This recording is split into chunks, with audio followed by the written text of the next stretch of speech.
Leverkusen. First, before we start the whole thing, I feel Boniface Juju has ended. For those people that don't know what Juju is, it's black magic. Pure black magic. Because that's the only explanation to the fact that Leverkusen were 2 goals up and they ended up losing. They did to them what they have been doing to other people. And I said it here last week. I said it that I felt like this was the game Leverkusen was going to lose. And I was like, oh no, no. The win is 4-2-2-2. What a lovely formation.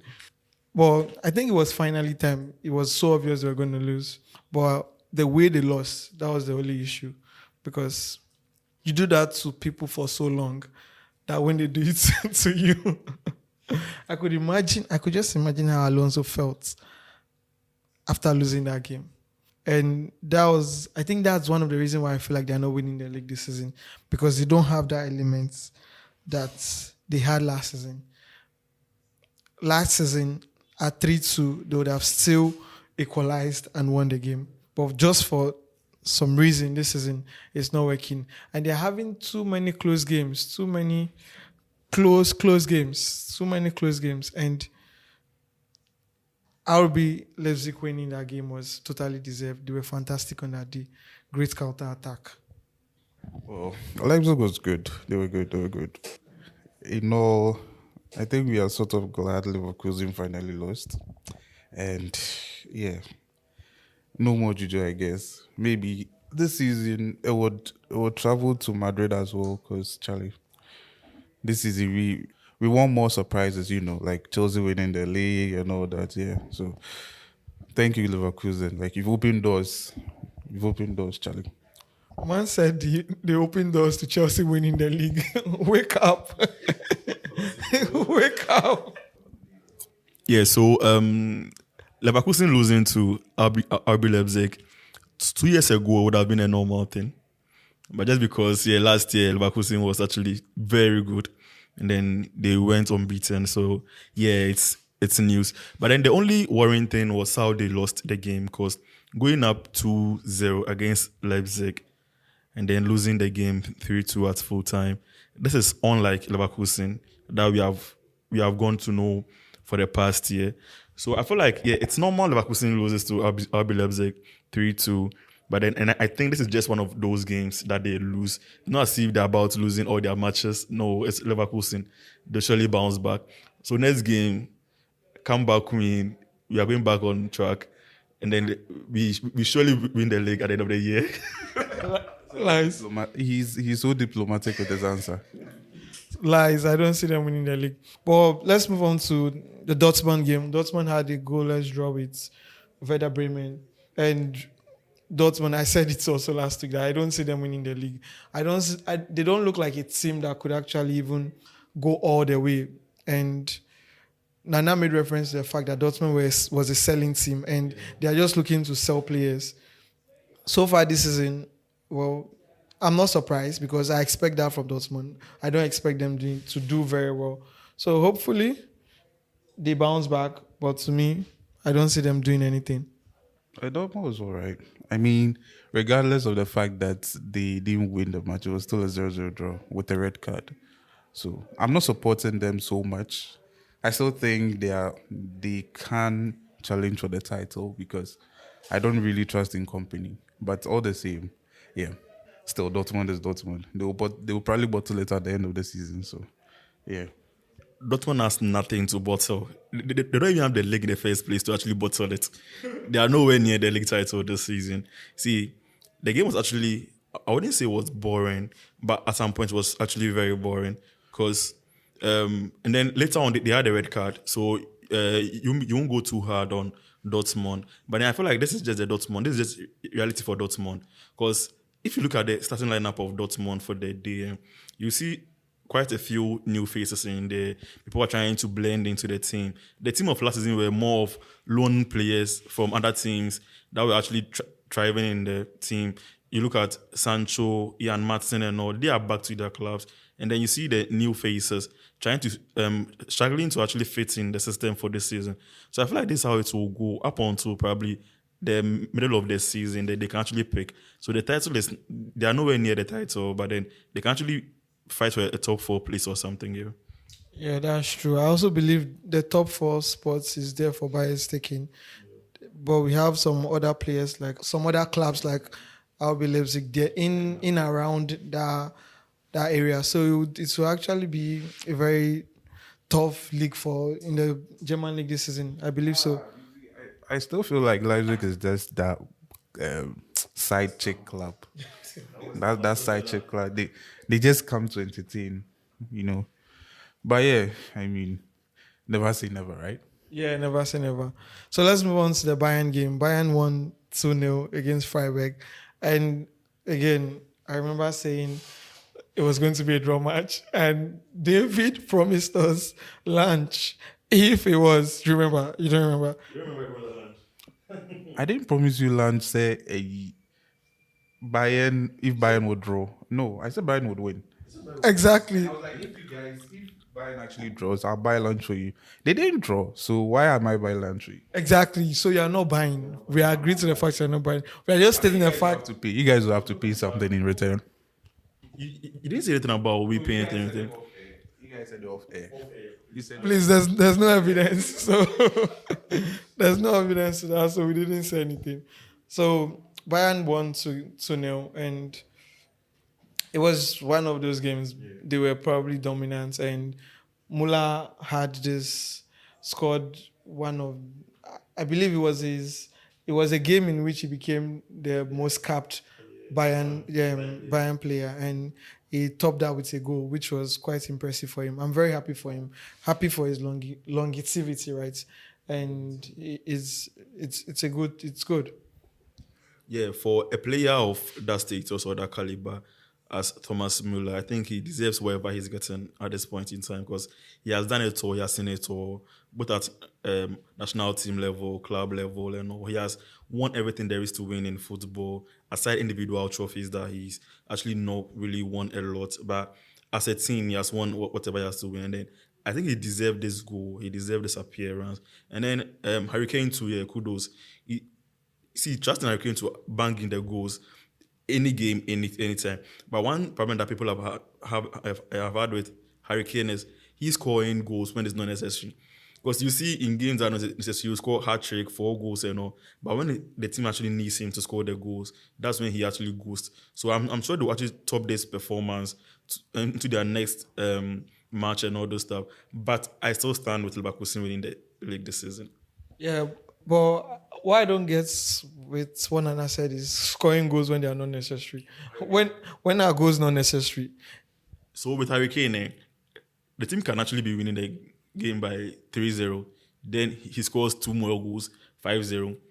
But then the team will actually be drawing against maybe a City or a Real Madrid in a Champions League match. He will ghost. Like, he will be actually out of the team. That's what I mean by he's scoring goals that are not necessary. Because those goals are actually, they are goals. Wherever it is, it's actually a goal. So you can't defend that it's a goal or it's not a goal. But then what I mean is, when the team needs him the most, it should actually show up. Yeah, I get what you're trying to say, but I still feel people are winning leagues with goals. So there's no goal that is not necessary. Or it is, be it you're leading 3-0, you end up scoring two more goals, 5. Yeah, people are winning leagues with goal differences. So every goal is a goal. Every goal is necessary. Harry. Points fed before goals. Exactly. We are all playing for points. Exactly. Yeah, that's true. So let's just move on to the Italian Serie A. Or David, do you have something to say? Nah, let's just move on, because with Bayern, as I said last week, Bayern is Bayern. They will end up one way or the other getting the points and eventually getting the trophy. Except for last season when the juju was working for Leverkusen, but Charlie, the juju finished. So we are back to factory settings. So Italian Serie A, straight one. I feel like the most controversial, was it controversial, or the most spiciest game probably over the weekend was the Napoli game. Napoli-Parma. Napoli ended up winning 2-1. And 9 minutes, as at 70 something or thereabout, they were still, even at that 90th minutes, it was 1-0. And by Parma were in the lead, and they had the red card. Suzuki, yeah, had the red card, and the whole game changed. Well, what was your take on the game, David? Well, so it's sometimes unfair to say that a certain team was lucky because the other team got a red card. You understand? But naturally, we can say that at the same time, too, bro, it was written in the stars. Lukaku back for Conte. Something must happen. Something, out of pockets must happen. So yeah, I still feel like it's one of those games. Napoli obviously look like they are starting to understand Conte's way and system, which maybe has taken maybe too long, but let's see what happens. But it was a good win, by the way. A very entertaining match. Yeah, it was actually a very cagey encounter for Napoli. David saying that they are understanding the Conte system, I actually doubt that, because I feel like, honestly, Napoli only won the game because Parma was a man down. That's the only reason why Napoli won this game. There was no way they would have won the game. Their best would have been a draw. And then this is actually good for Lukaku. He's back to his coach, his actual coach, Antonio Conte. And then what they did 3 years ago at Inter Milan, I really think that they will actually do the same thing here for Napoli. So yeah, 9's goal, 9's win, 3 points in the bag. I feel like they'll actually win the league this season. Napoli. Yeah, I do feel everyone keeps forgetting that when the goalkeeper got the red card, an on-field player had to be the goalkeeper. So that was actually in their advantage. Exactly, it was in their advantage. And with what I've watched with Napoli so far, I don't think they can win the league, to be frank. They are not playing the kind of football that will win you leagues. You see, anytime that Conte has won a league, he doesn't play the football that wins a league. Back to Inter Milan, Chelsea. If you remember Chelsea, the first 3 games, I think the third game, we lost against Arsenal, 3-0 at first half. That's when he changed and then brought in Alonso. And then he went to the 3-back with Victor Moses and then Alonso. That's when he started playing whatever he wants to play. His game is actually to defend, and then catch on the counter, play the 3-back system, a very low block team, bounce on the counter, get very good attackers that can actually punish you with, even if they get 3 chances in the game, they can actually bury 2. So that's the style of Conte. But I feel like in this game, they didn't actually play to that style. But I feel like, okay, now they have Scott McTominay, they have Billy Gilmore, they have Lukaku. So they can actually now start playing whatever Conte wants them to. You see, my man thinks he's a master tactician. He just they talk, but Masa, the ball is on the ground, though. The ball is on the ground. They won. End of story. You just sounded more like Vibes and Inshallah. They won. Vibes and Inshallah wins trophies. To be honest, Vibes and Inshallah wins trophies. If you are being very honest, Mourinho did it. Conte did it. Who else can we even put? Sometimes it's never Pep and Inshallah. See, they have a plan. That's why we always bash Ten Hag for not having a plan. Because Please, why is Ten Hag here right now? Why are we talking about him? It's not the time. It's not time for Ten Hag. It's not time for Ten Hag, please. anytime there's something bad about football, there should be Ten Hag. Please, it's not time for him. So let's move on to Lazio AC Milan. Lazio played a 2-2 draw with AC Milan. And to be frank, AC Milan with, who is that coach? Fonseca or what? It's been so bad. It's been so bad for him so far because he has played 3 games and he hasn't won 1.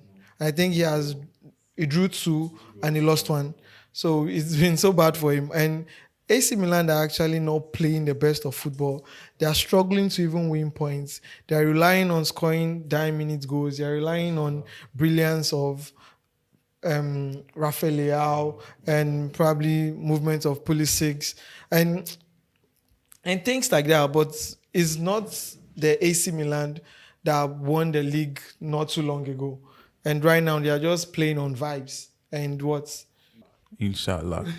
To be honest, I've lost some heart when it comes to AC Milan, but maybe Tammy going there will bring it back because we all know AC Milan is Chelsea are next. So yeah. But it was an okay game. At least they got their first point or something. So their second point. I mean, for a club like AC Milan, that's a disappointment. But we'll get there. We'll get there. They will, hopefully. There's no way they will get there. See, I think they are back to where they were. They are back to where they were 5 years ago, 7 years ago, where they actually struggle to even make the top four. Because if you look at the game they are playing or the matches they are playing, there's no way you actually believe that they can win whatever, like the matches they are playing. Maybe they'll get a point against the lower clubs, but then when they meet any team in the top 10, not even top 5 or 6, the top 10, they'll actually struggle and then get maybe a draw or something. So I think their best place will be maybe somewhere in the top 10, but then top 4 would actually be very difficult for AC Milan this season. Yeah, so back to the team that I think would win the league and retain the league, Inter Milan. The team on form. It was a dominant display against Atlanta. And everyone knows is not playing Atlanta is never an easy game. Liverpool attest to that last season. It's never an easy game. Leverkusen will also attest to that exactly. But they were smashed by Inter Milan 4-0. Marcus Thuram, 2 goals. He had an hand in the order of the goal that was an own goal, and Nico Barella with the wonderful strike. But what's your take on Inter? Yeah, Inter Milan are actually continuing the form that they had or they ended the season with last season. I feel like they actually understand the system that has been built for the team over the period, and then they are playing to suit that system. So it's just natural that they win games convincingly because they don't even struggle to win the games. They don't struggle to score goals. And then, as you can all see, Lautaro hasn't really come to the party this season. But they have a Marcus Thuram who's actually filled the gap and then giving them the goals. And then we all know very well that Lautaro will surely come to the party. So if he's able to click and then they get going, the goals will actually be more, the wins will be more.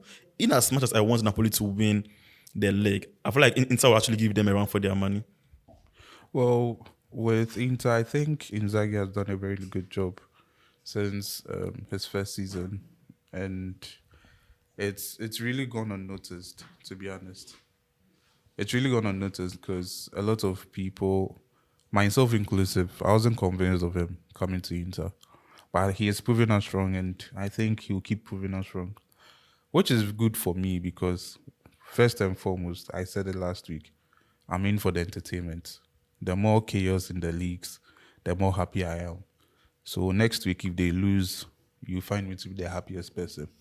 Okay, so the last one, I feel Inter and Juve had played a goalless draw with Roma.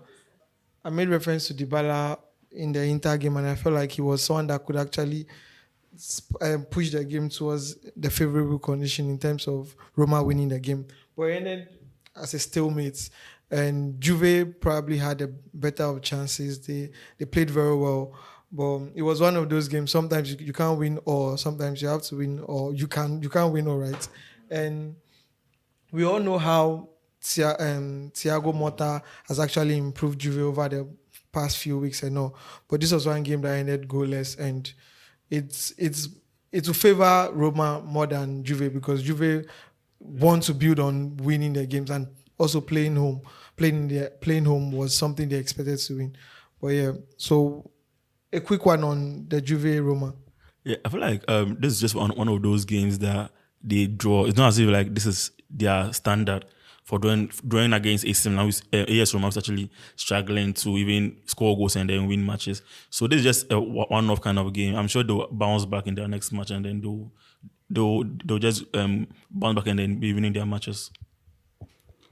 Yeah, it was as the scoreline suggests, it was just a boring match.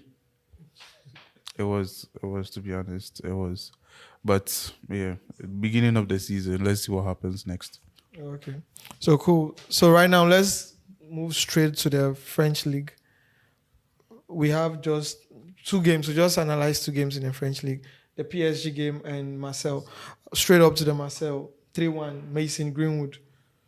He scored two goals. Right now, he's giving records that Balotelli in the French league. Or He's giving Haaland standard levels. He's giving Mohamed Salah standard levels.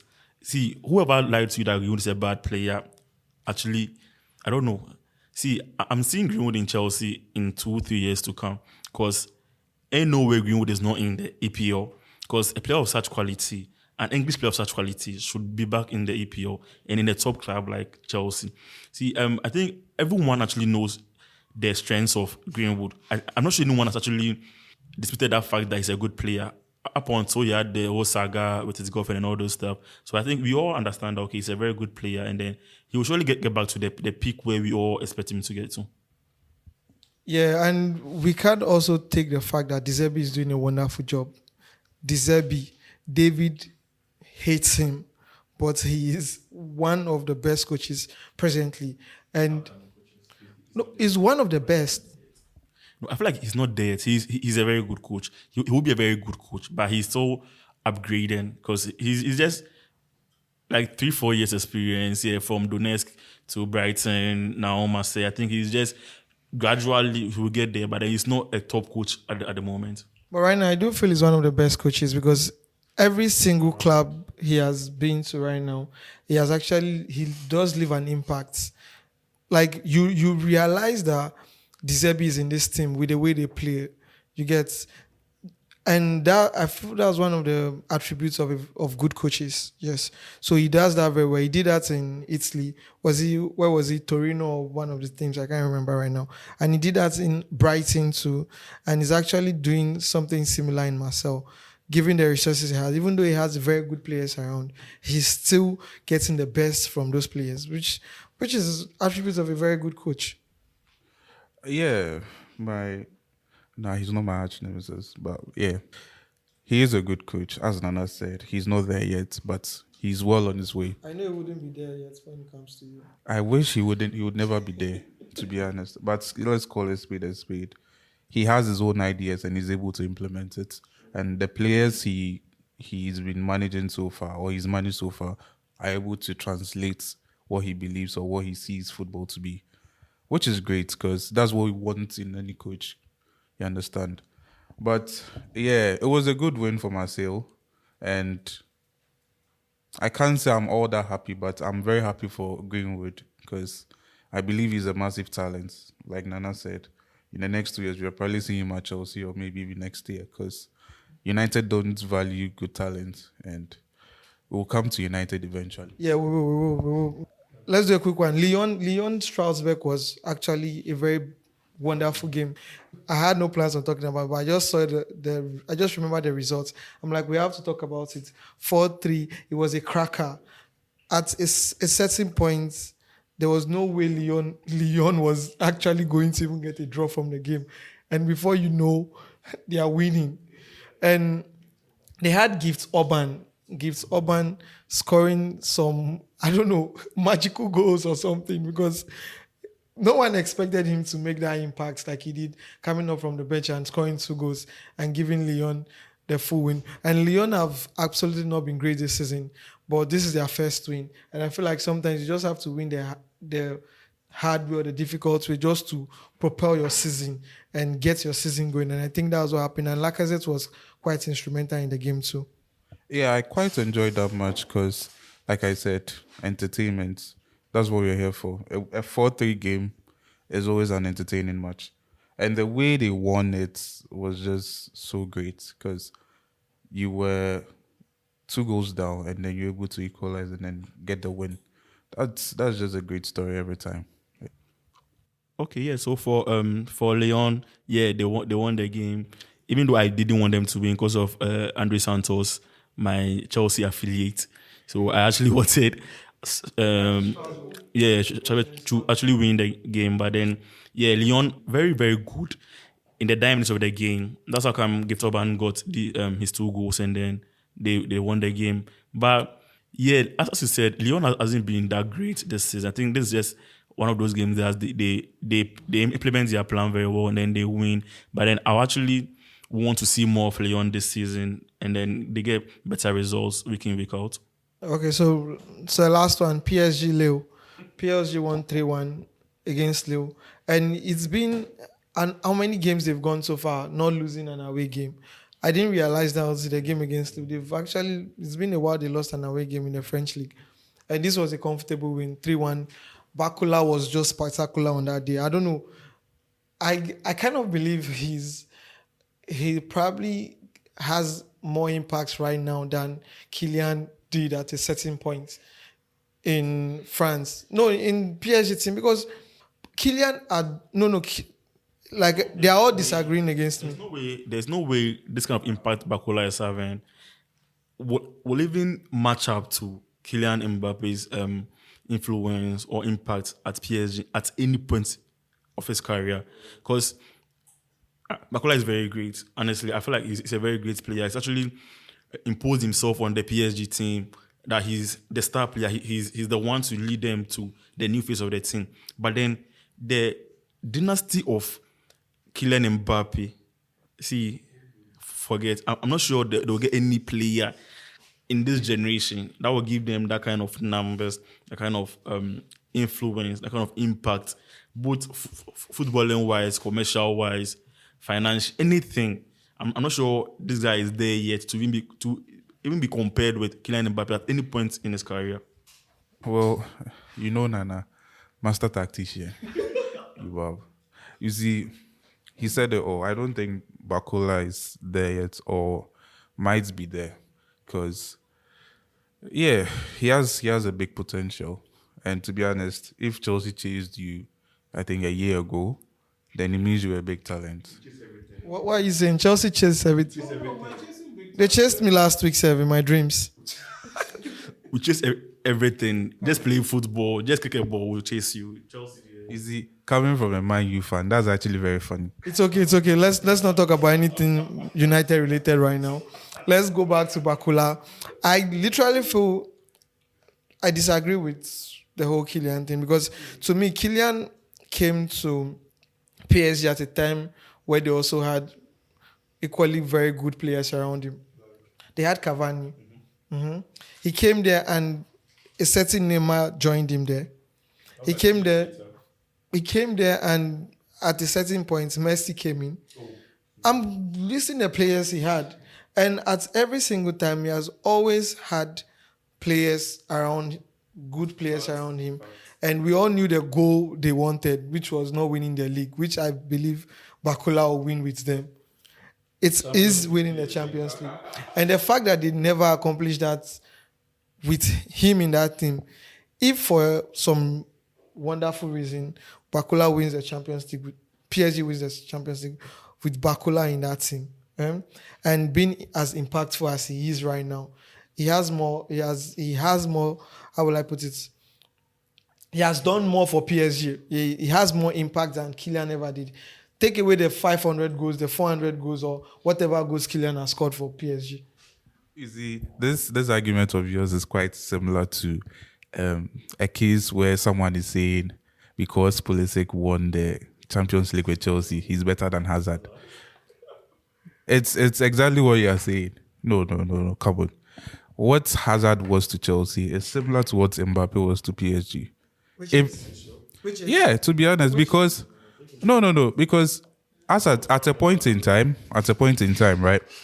At a point in time, PSG was just that club that was just bringing in, I don't know, Galacticos sort of. He was a Galactico. He was, but I feel like he redefined what PSG was, because to be honest, I started taking oh goodness, come on. You see, fine, no problem. We can have the arguments for another time. You understand? But I'm not even a fan of Mbappé. Tell me one thing that Kylian did during his stay at PSG that PSG had never done. I can answer that. Not win the league. Not win the Champions League. not to win the Champions League. So I'm not sure. Yeah, in as much as I actually respect Mbappe for whatever he has done, and then I still stand on the fact that Barcola at this point in time has done nothing to be compared to Kylian Mbappe. Right. But I feel like the goal for Kylian Mbappe's move from Monaco to PSG wasn't achieved. Even with the likes of Di Maria, Messi, Lavezzi, all those players. You know what? Right now, sure. Let me agree with you. We can't let this Man U fan divide us. What has United got to do with this? We are talking PSG, Barcola, Kylian. Right now, in terms of impact level, I'm just waiting for PSG to win the league so I can Champions League exactly, so I can have my Barcola printed at the back of as the greatest. Sorry, not the greatest player. I meant a better player than Kylian. Better legacy, I would agree, but player, no, I wouldn't. Okay, to me, the guy is just brilliant. Like he's presently one of my best players. So I would hype him for as long as possible. Oh, that's fine. That's very fine. Yeah, I think we all like him. We all like him. We all like him. So let's just leave it at that and let's watch him develop. Exactly. So we are moving straight to 7-0. 7-0. Are they winning the league? This one is straight. It feels like I'm beginning to doubt what I said last week when I was tipping Atletico Madrid to win the league, because the Barcelona team is just playing some wonderful football and their coach is not smiling. Hansi Flick is not smiling. I don't get why. 7-0, he's so frown. I don't understand this coach. Even at 7-0, he's still not happy with the team.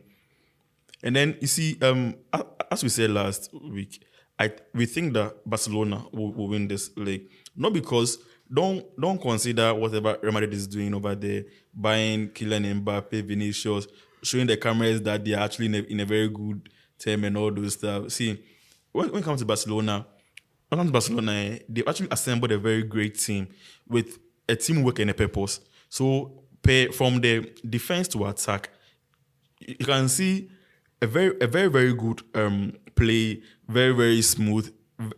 They're actually very nice and they're very entertaining to watch this Barcelona team. And then big ups to Rafinha.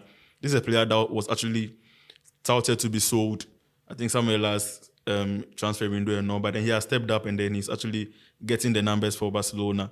Lamine Yamal, the best player currently in my books. Lamine Yamal. See, what about you see? No. I just had to mute his mic. What does it mean by the best player? Are you saying the best player like in the world right now? Right now. Lamine Yamal. Can you say it again? The best player in the world at the moment, Lamine Yamal, a 17-year-old Barcelona star. Boy, get off yours. It's not close. It's not close to being the best player in the world right now. If you are saying Yamin is the best player in the world right now, the best player. Sorry, this debate is not something I would like to go. Don't mention Kylian. Don't mention Vinicius. See, for a 17-year-old to have this patience, and then if you watch his game, he knows when to pass. He knows when to dribble. He knows when to do whatever he's supposed to do. He knows when to shoot. There's something that for a 17-year-old to possess these qualities, see, bro, he's the best. We keep saying for a 17-year-old to possess this quality. Messi at 18 was doing similar thing. What are you saying? At that time, he hadn't won the Euros yet. Messi was not playing for Spain too. He hadn't won the Copa America. We had a very strong Brazilian team then, so you can't even bring that right now as a form of debate. But he was winning the Olympics though. He was winning gold medals in the. He had won Olympics. Why is it talking like yeah? But around that time he won the Olympics. He won the Olympics. Yeah. So I don't think he's the best player right now. I don't even want to go into Yamilawa. Who is? We have some certain robot somewhere banging in goals every week, hat tricks by the week. We have a Veni, we have a certain Kylian. We even have what are you saying? We have Barcola. I actually think, and hear me out. Anthony is the best player. Which Anthony? Anthony Taylor? Anthony Anthony, number 21. Brazilian Anthony. Playing for which club? Manchester United. Why are these guys so eager to bring Man United into this thing? Let's move on to the Madrid game. Madrid won 2-0. Kylian scored 2 goals. And after the game, there was this whole thing about Vini giving him the ball to take a penalty. And they were trying to promote a certain form of unity and all. But, well, as usual, we expected Madrid to win with the quality they had. And that was just it to me. They won. Oh yeah. This is Real Madrid. They won, but then my only problem was Vini and then Mbappe trying to tell the fans or the cameras that they are in good terms and all. See, right now, what I would want to know is the penalty taker for Real Madrid, which we all know was Vinicius.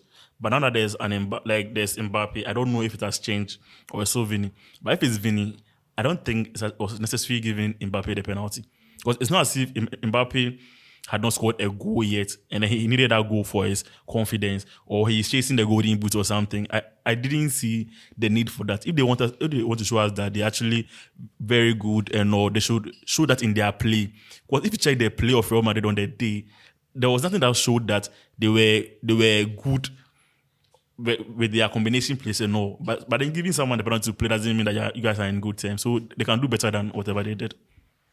Well, they have their issues, to be honest. But again, if they get the win, all these problems will be moot.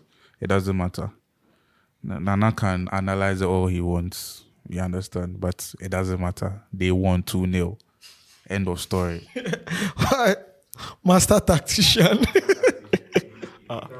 One shout out to Valverde for that assist to Kylian Mbappé for the first goal. See, that was actually a Fabregas assist. That was a Toni Kroos assist.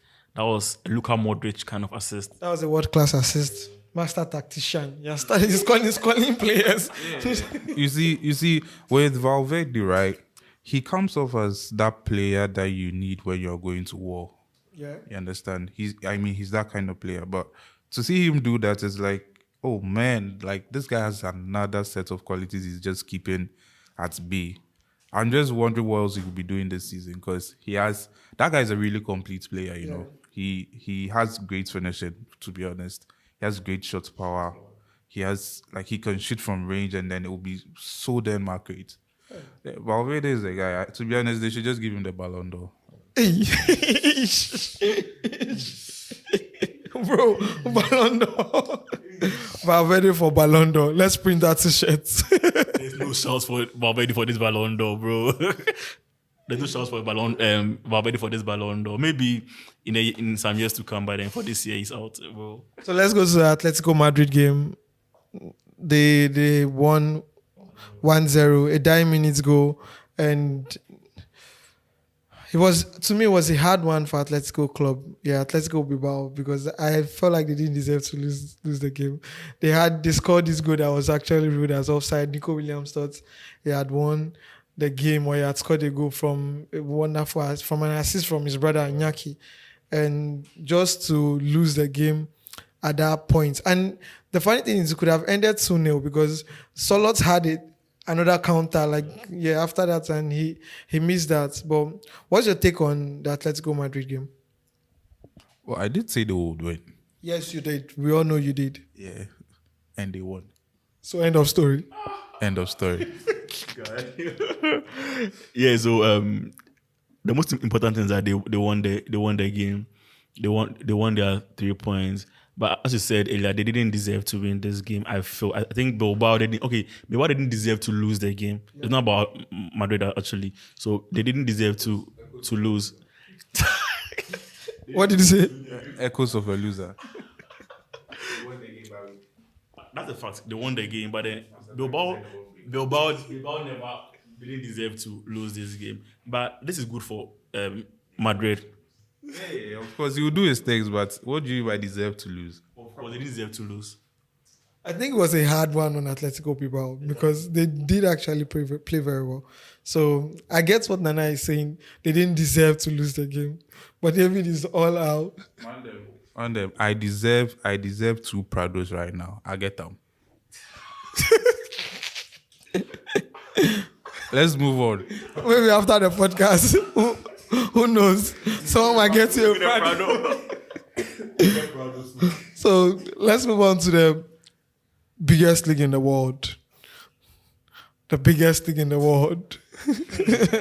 Never back the early kickoff. Never back the early kickoff. We know we said that here last week. And we said Arsenal Brighton, 11:30. That was actually going to be a difficult one.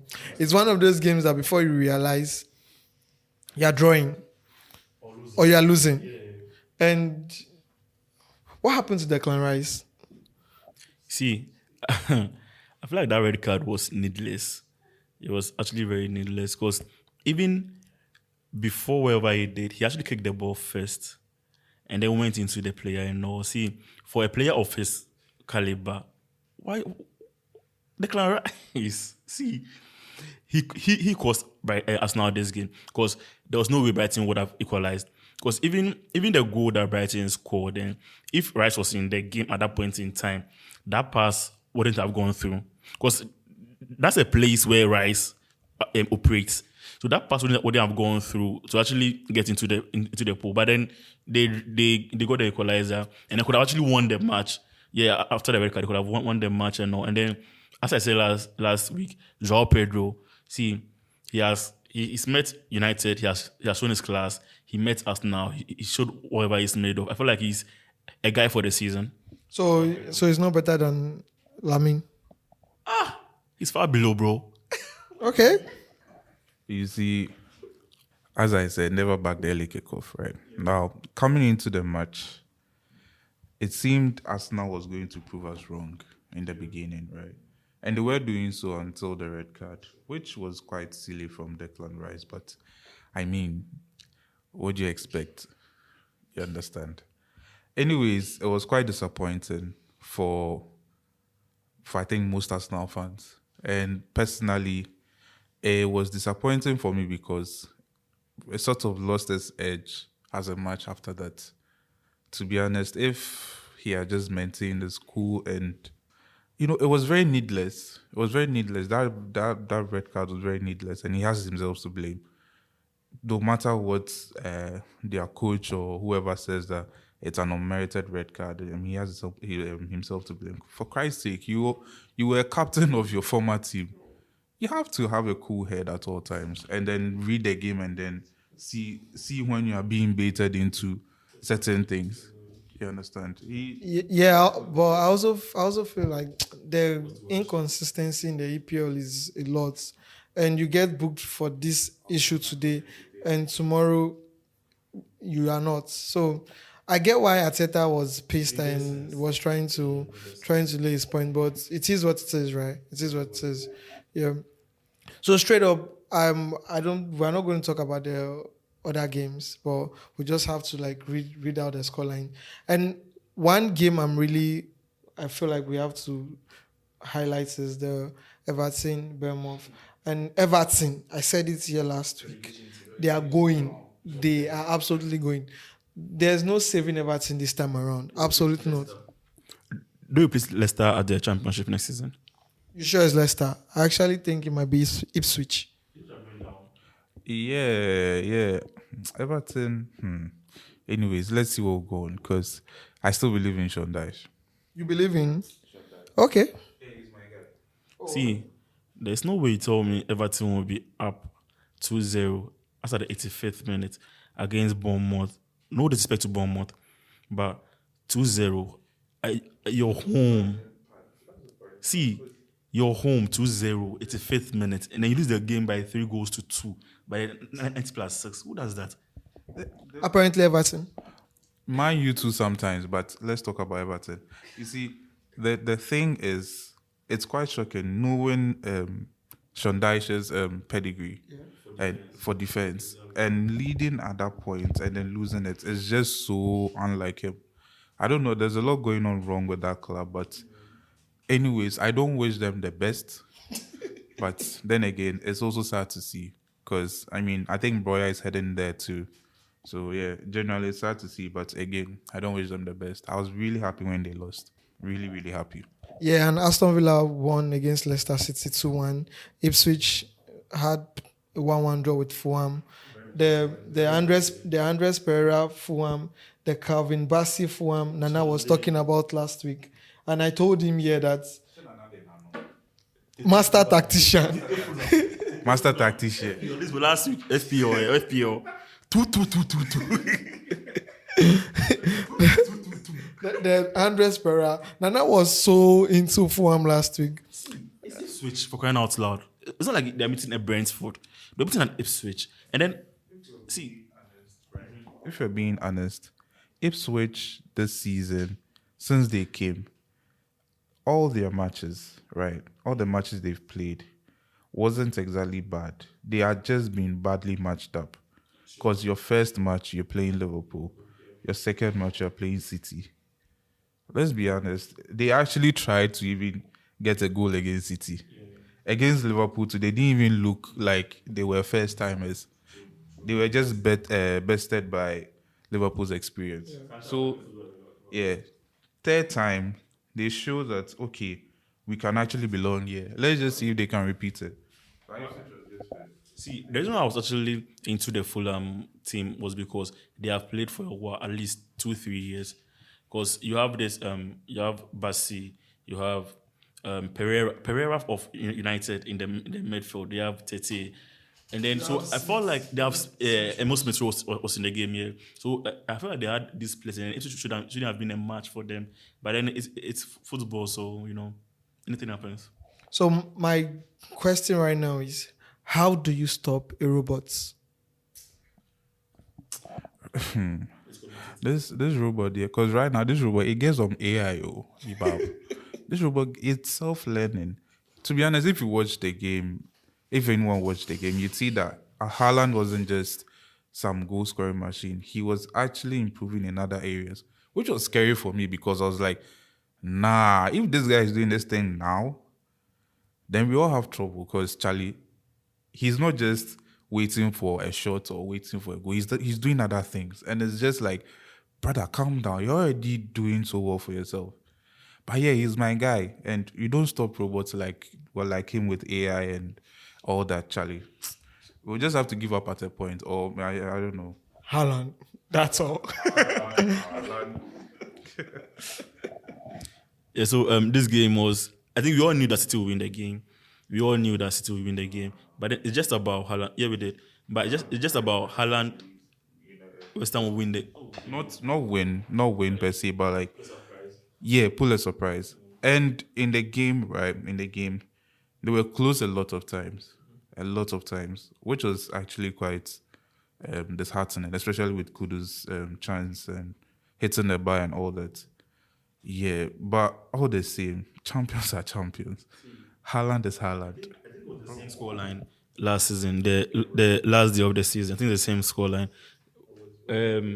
West Ham was actually, no, I think 3-1. Yeah, West Ham tried, but it's Man City for crying out loud.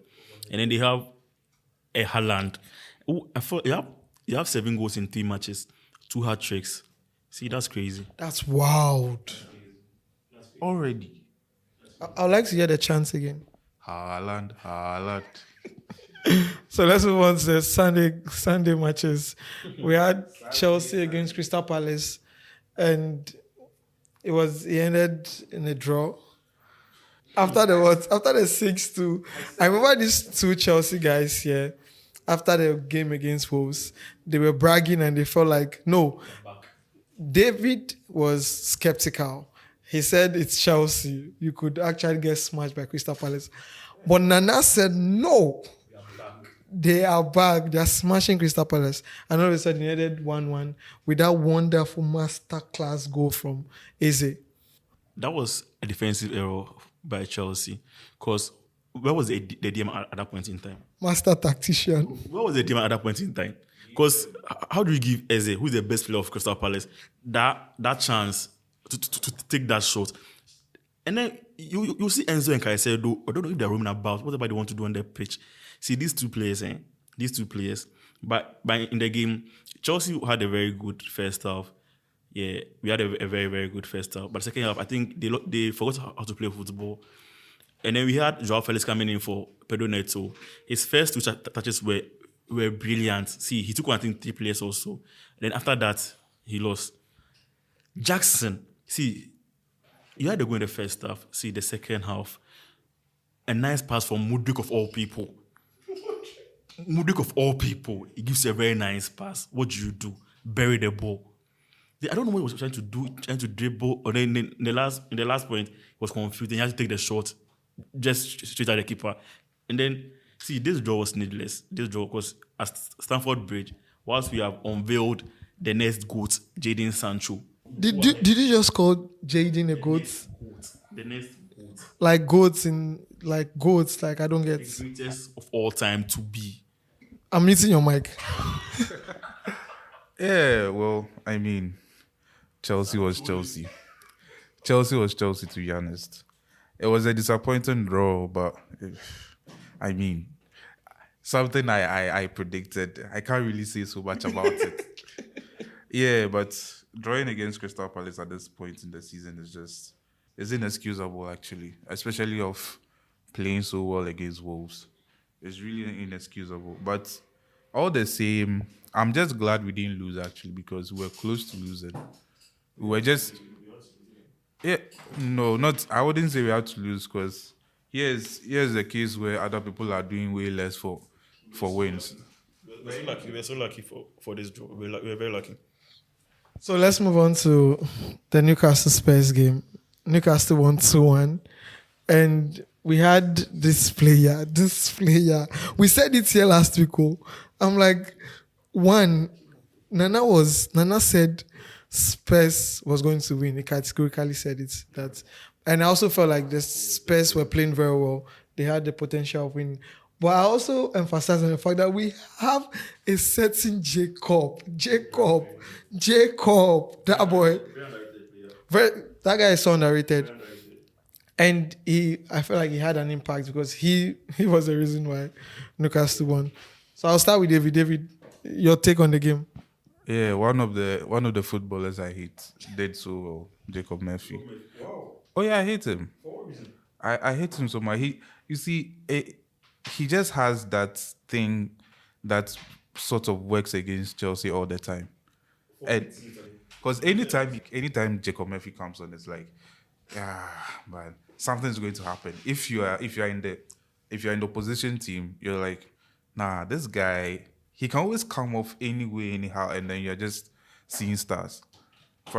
When he came on and scored a free kick against us, I think I was just marveled. I was like, Brett, why? You again, Charlie. But anyways, yeah, I'm happy. Newcastle won, because if Newcastle wins against Spurs, it means one Londoner down. Because again, Spurs. Yeah, we also hate Spurs. And also, we can't forget Sandro Tonali. That was his first game back after the ban. And yeah, it's good to have him back. It's always good when players are off these things, these other issues they have, and just focus on football. Yeah, thank you all for listening to this episode. I hope he stops. Thank you all for listening to this episode. I hope Tonali stops betting, though. Thank you.